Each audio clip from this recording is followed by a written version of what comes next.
ये चरित्र कहता है। पंडित जी ने प्रश्न करा, महाराज आप जो रोज झाड़ू लगाते हो, रोज पोछा लगाते हो, रोज सफाई करते हो, कचरा उठाते हो, इसके करने से कोई फल प्राप्त होता है क्या?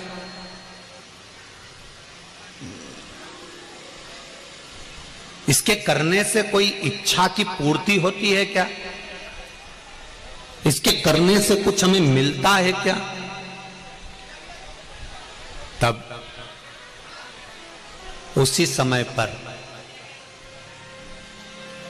राजा जयध्वज ने कहा, ब्राह्मण देवता, इस झाड़ू को लगाने से, इस पोछे को लगाने से, इस सफाई को करने से, इस कचरे को उठाने से क्या फल मिला, मैं आपको बताना चाहता हूं ब्राह्मण देवता। मैं पहले रेवत ब्राह्मण था। ब्राह्मणों में भी एक ब्राह्मण ऐसा होता है जिस ब्राह्मण को पूजन का अधिकार, कहीं कर्मकांड करने का अधिकार, यज्ञ कराने का अधिकार, पूजन करने का अधिकार, अनुष्ठान करने का अधिकार नहीं होता है। पूर्व समय में मैं रेवत ब्राह्मण था। पंडित जी, मैं रेवत ब्राह्मण, पर मैंने यज्ञ भी करा, मैंने अनुष्ठान भी करा, मैंने जजमानों के घर पर जाकर भोजन ग्रहण भी करा, मैंने खूब अपने दम पर, अपने बल पर मैंने खूब यज्ञ अनुष्ठान करे। अगर कोई मेरे पर उंगली उठाता था, मैं उस पर भी अपशब्द कहता था। पूर्व समय में मैं रेवत ब्राह्मण था। मैं यज्ञ करता, कर्मकांड करता, पूजन करता। मुझसे लोग कहते कि तुम यज्ञ मत करो, तुम अनुष्ठान मत करो, क्योंकि तुम रेवत हो, तुम्हें ये करना नहीं चाहिए। तुम्हें तो वानप्रस्थ जीवन जीकर या किसी मंदिर में केवल सेवा चाकरी करना चाहिए। मंदिर का द्वार खोलना, मंदिर में भगवान का पूजन आदि कर लेना, ये तुम्हारा कर्म हो सकता है। भिक्षा मांगकर खा लेना, ये तुम्हारा कर्म हो सकता है। भिक्षाटन करना, ये तुम्हारा कर्म हो सकता है। 7 घर 8 घर की भिक्षा को इकट्ठा कर कर तुम अपने परिवार का भरण पोषण कर सकते हो, ये तुम कर सकते हो। पर तुम कर्मकांड करो, तुम यज्ञ कराओ, तुम अनुष्ठान कराओ, ये ठीक नहीं है। पंडितों ने मुझे समझाया पर मैं नहीं माना। बहुत मेरा बल था, मैं मानता नहीं था। और मैं बहुत वैश्यावृत्ति भी करता था, जुआ भी खेलता था और गलत काम भी करता था।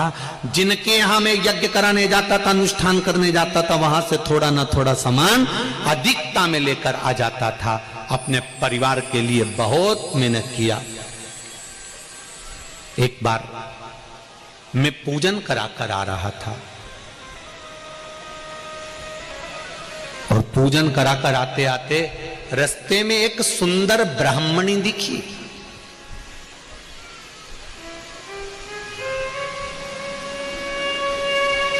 जिसके चेहरे पर बड़ी चमक थी।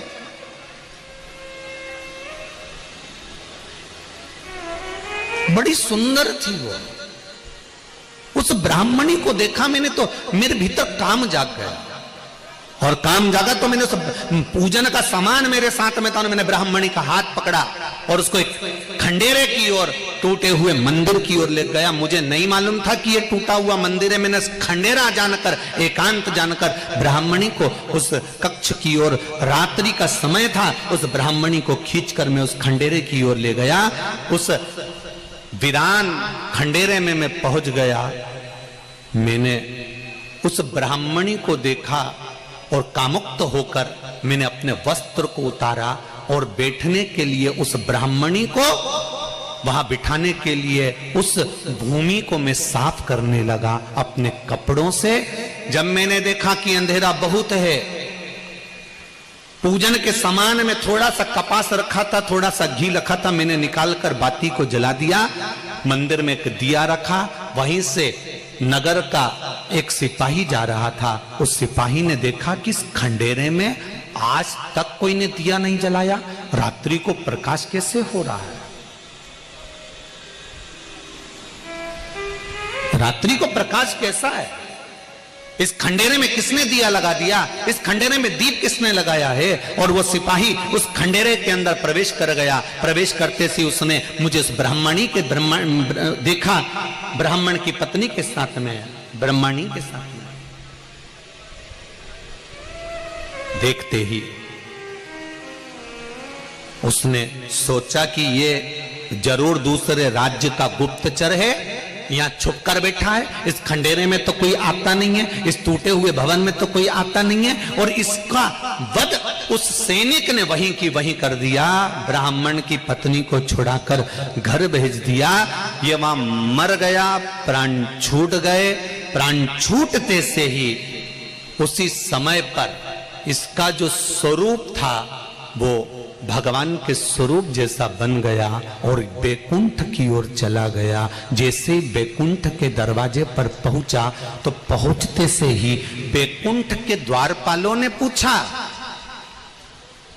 कि ये बैकुंठ कैसे आ गया? ये तो वो पापी जीव है जिसने पाप पर पाप करा है। इसने ऐसा कौन सा पाप है जो नहीं करा हो? वैश्यावृत्ति इसने करी, जुआ इसने खेरा, मदिरापान इसने करा, सारी दुनिया के काम करे। रेवत ब्राह्मण होकर भी कर्म को बेकार कर गया। ये इसको तो नरक भोगना चाहिए था, तो फिर ये बैकुंठ के दरवाजे पर कैसे आ सकता है? तब पीछे से भगवान शंकर के गण खड़े होकर कहते हैं, ये जान नहीं पाया था कि जिस मंदिर में खंडेरे में उस ब्राह्मण की पत्नी को लेकर गया था, भले काम के तेज के कारण इसने अपने कपड़े उतार कर वहां सफाई करी थी और वहां एक दिया लगा दिया था। उस सफाई करने का फल इसको ऐसा मिला कि इसको बैकुंठ में विराजमान कर दिया गया। मेरा इतना सा निवेदन है कि किसी मंदिर में, भगवान शंकर के मंदिर में अगर आप झाड़ू लगा रहे हो, पोछा लगा रहे हो, आपको नहीं मालूम कि इसका फल क्या मिलता है, तो आप नरसिंह पुराण का ये चरित्र पढ़ सकते हो। वो तो काम उत्तेजना में था। उसने तो उस स्त्री के साथ में गलत कार्य करने के लिए वस्त्रों को उतारा था, पर उन वस्त्रों का भी प्रयोग उसने जमीन को साफ करने में कर दिया। उसको नहीं मालूम कि ये शिव का मंदिर है, उसको नहीं मालूम कि भगवान का मंदिर है, उसको नहीं मालूम कि नारायण का मंदिर है। वो तो काम में इतना डूबा हुआ था कि उसको वो स्त्री दिख रही थी, वो नारी दिख रही थी, उसकी सुंदरता दिख रही थी। उसको नहीं मालूम कि इस खंडेरे में शंकर भगवान बैठे हैं, उसको नहीं मालूम कि इस जगह पर शिव जी बैठे हैं, उसको नहीं मालूम कि शंकर का शिवलिंग अंदर है कि नहीं है। बस उसने वस्त्र उतारा और उस वस्त्र से सफाई करी बैठने के लिए और एक दिया लगा दिया, उसका फल ये मिला। फिर पांडवों ने पूछा कि तुम बैकुंठ चले गए तो फिर ये बहुरोमा नाम के राक्षस दैत्य कैसे बन गए? तो कहा, मैं बैकुंठ तो चले गया सफाई कर कर भगवान के मंदिर में, पर मेरे भीतर अहंकार भरा रहा। एक बार देवऋषि नारद निकल कर जा रहे थे और मैंने उनको देखकर हंसा तो उन्होंने मुझको राक्षस होने का श्राप दे दिया। मैंने उनके चरण पकड़े।